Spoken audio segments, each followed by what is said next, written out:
తాకట్లో ఉన్న మీ బంగారాన్ని విడిపించి ఆ రోజు ఆన్లైన్ రేటుకి కొంటాం. Sharma gold company. అప్పుడు రాజశేఖర రెడ్డి గారు ముఖ్యమంత్రిగా ఉన్నప్పుడు కాంగ్రెస్ పార్టీ మొదలుపెట్టిన పథకం ఉపాధి హామీ పథకం.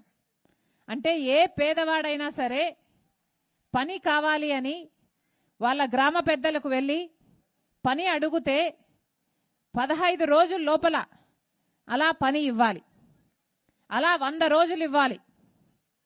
చేసిన పనికి వేతనం కూడా 15 రోజుల్లోనే చెల్లించాలి. ఇది ఉపాధి హామీ నియమం. ఉపాధి హామీ చట్టం చెప్తున్నది.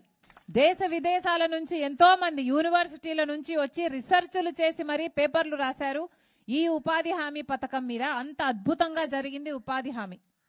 కానీ ఈరోజు ఉపాధి హామీ పరిస్థితి ఎలా ఉందో ఇక్కడ మీ అందరూ చెప్తుంటే విన్నాం. ఉపాధి హామీ పథకంలో ఇప్పుడు ఉన్న ఈ పరిస్థితులు కనీసం చేసిన పనికి కూడా డబ్బులిచ్చే పరిస్థితి లేదు.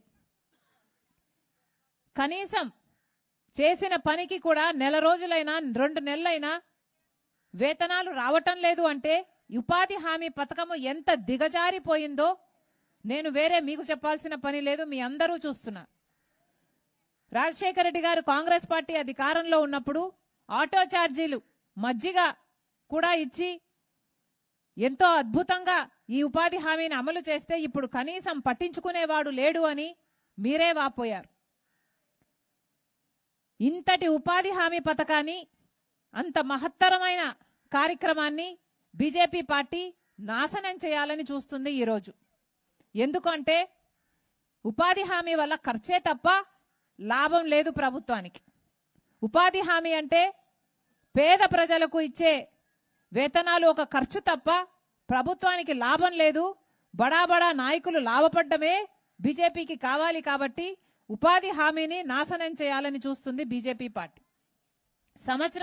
సంవత్సరానికి 86,000 కోట్ల రూపాయలు ఖర్చు పెట్టే పథకం ఈ ఉపాధి హామీ పథకం. అది మిగిల్చుకోవడానికే చూస్తుంది బీజేపీ పార్టీ. పేదవాళ్ళంటే వీరికి అక్కరలేదు. అందుకే ఇప్పుడు ఉపాధి హామీ పథకాన్ని తీసేసి ఏ ఉపాధి హామీ పథకానికి మహాత్మా గాంధీ పేరునిందో మహాత్మా గాంధీ జాతీయ గ్రామీణ ఉపాధి హామీ పథకం అన్న పేరు కలిగిన ఈ ఉపాధి హామీ పథకానికి ఇప్పుడు విబి గ్రామ్ అని పేరు మార్చి కొత్త చట్టం తెస్తోంది బీజేపీ పార్టీ. ఈ కొత్త చట్టంలో మహాత్మా గాంధీ గారి పేరు లేదు. ఈ కొత్త చట్టంలో పేదవాడికి ఆసరా లేదు. ఈ కొత్త చట్టంలో పేదవాడికి పని కల్పించండి అని అడిగే హక్కు లేదు. ఉపాధి ఇక హామీ కాదు. ఉపాధి వాళ్ళు ఇస్తే తీసుకోవాలట. ఉపాధి వాళ్ళు ఇవ్వకపోతే, వాళ్ళు పని ఇవ్వకపోతే నోరు మూసుకొని కూర్చోవాలి. అంటే ఆకలి చావులైనా చావాలి, లేకపోతే వలస వెళ్ళిపోవాలి. ఇది వరకు ఉపాధి హామీ పథకంలో మీ గ్రామం నుంచి గ్రామ సభలు పెట్టి ఈ గ్రామంలో ఏం పనులు జరగాలి, రోడ్లు వేయాలా, పుడికలు తీయాలా, చేన్లో పని చేసుకోవాలా, లేక ఏ పని ముఖ్యము అనేది గ్రామస్తులే నిర్ణయించేవారు. దానికి ఉపాధి హామీ నిధులని వాడి కార్మికుల చేత పని చేపించి దానికి వేతనాలు ఇచ్చేవాళ్ళు.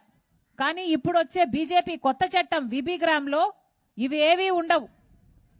గ్రామస్తులు నిర్ణయించరు, గ్రామ సభలు నిర్ణయించవు, గ్రామ పంచాయతీలు నిర్ణయించవు. ఎక్కడో కేంద్రంలో నిర్ణయిస్తారట, ఒక నోటిఫికేషన్ ఇస్తారట ఏ ప్రాంతంలో పని జరగాలి అని, ఏ జిల్లాలో పని జరగాలి, ఏ గ్రామంలో పని జరగాలి. అంటే కొన్ని గ్రామాలు లేచిపోతాయి, కొన్ని జిల్లాలు లేచిపోతాయి. ఇలా ఎక్కడ ఏ పని ఇస్తారో, అసలు పని ఇస్తారో లేదో, ఇచ్చిన తర్వాత పని ఎన్ని రోజులు ఇస్తారో, మధ్యలోనే లేపేస్తారో దేనికి గ్యారంటీ లేదు. అంటే ఇక ఉపాధికి హామీ కాదు. పంచాయతీలు కేవలము వాళ్ళు చెప్పిన పనికి లేబర్ను సప్లై చేసే యంత్రాంగంగా పంచాయతీలు మారిపోతాయి. మొత్తం డబ్బు కేంద్రం పెట్టుకోదట. 60% కేంద్రం పెట్టుకుంటుందట, 40% రాష్ట్రాలే పెట్టుకోవాలట. రాష్ట్రం పెట్టుకునే సత్తా ఉందా? మన ఆంధ్ర రాష్ట్రాన్నే తీసుకుందాం. మన రాష్ట్రము 40% ఖర్చు, ఉపాధి హామీ ఖర్చు భరించే సత్తా ఉందా? ఇది వరకైతే మొత్తం ఖర్చు కేంద్రానిదే. ఒక్క మిషనరీకి మాత్రం 75% కేంద్రం ఇచ్చేది, 25% రాష్ట్రం పెట్టుకునేది. అంటే ఇది వరకు 500 కోట్లయితే సంవత్సరానికి ఉపాధి హామీ మన రాష్ట్రం ఖర్చు ఇప్పుడు 5,000 కోట్లు కాబోతుందన్నమాట. 5,000 కోట్లు ఖర్చు పెట్టుకునే స్థితిలో మన రాష్ట్రం ఉందా? ఇప్పటికే అప్పుల కుప్ప అయింది మన రాష్ట్రం, ముమ్మాటికి లేదు. అంటే మెల్లమెల్లగా రాష్ట్రం కూడా ఈ ఖర్చు తగ్గించుకోవడానికి ఉపాధి హామీ పనులను తగ్గించేస్తుందన్నమాట. ఎందుకంటే 40% ఖర్చు రాష్ట్రం పెట్టుకోవాలి. ఇక రాష్ట్రమే పెట్టుకోపోతే కేంద్రం పెట్టుకోవాల్సిన అవసరమే లేదు. కాబట్టి కేంద్రానికి అయ్యే 60% ఖర్చు కూడా మిగిలిపోతుందన్నమాట. ఇది వీళ్ళు చేస్తున్న కుట్ర. ఇవన్నీ ఎదిరించాల్సిన అవసరం ఉంది. ఇవన్నీ మీ అందరూ కూడా ఎదుర్కోవాల్సిన అవసరం ఉంది. రాజశేఖర్ రెడ్డి గారు, కాంగ్రెస్ పార్టీ ఇలాంటి ఎంతో మహత్తరమైన నాయకులు అందరూ కలిసి పేదవాడికి ఉపాధి ఒక హామీ కావాలి, ఉపాధి ఒక హక్కు కావాలి, ఎప్పుడు పని కావాలంటే అడగగలగాలి, చేసిన పనికి వేతనాలు 15 రోజుల్లోనే రావాలి అని ఒక చట్టాన్ని చేస్తే ఆ చట్టాన్నే దుర్మార్గంగా బీజేపీ పార్టీ తీసేయాలని చూస్తుంది, నాశనం చేయాలని చూస్తుంది. కొత్త చట్టం తీసుకొచ్చి వీబీ గ్రామ్ అని గ్రామస్తులుగా మీ అందరూ కూడా ఎదుర్కోవాల్సిన అవసరం ఉంది. చంద్రబాబు గారు ఇదే బిల్లుకు మద్దతు ఇవ్వడం జరిగింది.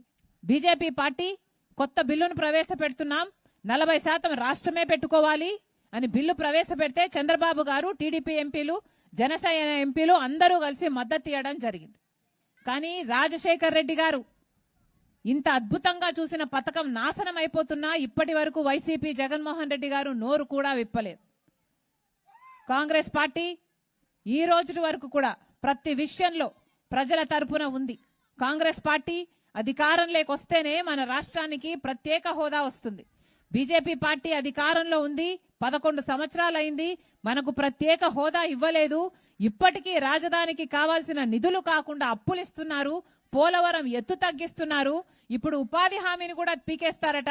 ఇక ఇంకెన్నెన్ని చేస్తారో, ఎన్ని ద్రోహాలు చేస్తారో, ఎన్ని ఘోరాలు చేస్తారో ఇంకా చూడాల్సి ఉంది. అందుకే చెప్తున్నాం, ప్రజలందరికీ కనువిప్పు కలగాలి. మళ్ళీ చెప్తున్నాం, మీ అందరూ కూడా గొంతు విప్పి మాకు కొత్త పథకం వద్దు, మాకు ఉపాధి హామీ పథకమే కావాలి అని మీ ఆఫీసర్లకు, మీ గ్రామ పంచాయతీలకు, మీ నాయకులకు మీరు చెప్పాల్సిన అవసరం ఉంది. కాంగ్రెస్ పార్టీ మీకు మాటిస్తుంది. ఈ పోరాటంలో మేము మీ పక్షాన ఉన్నాం, మీ వెనకాల ఉన్నాం. మీరు ముందుండి నడవండి, మీ వెనకాల మేమందరం కూడా నడుస్తాం. ఉపాధి హామీని నిలబెట్టుకునే దిశగా మనందరము చేయి చేయి కలిపి పనిచేద్దాం.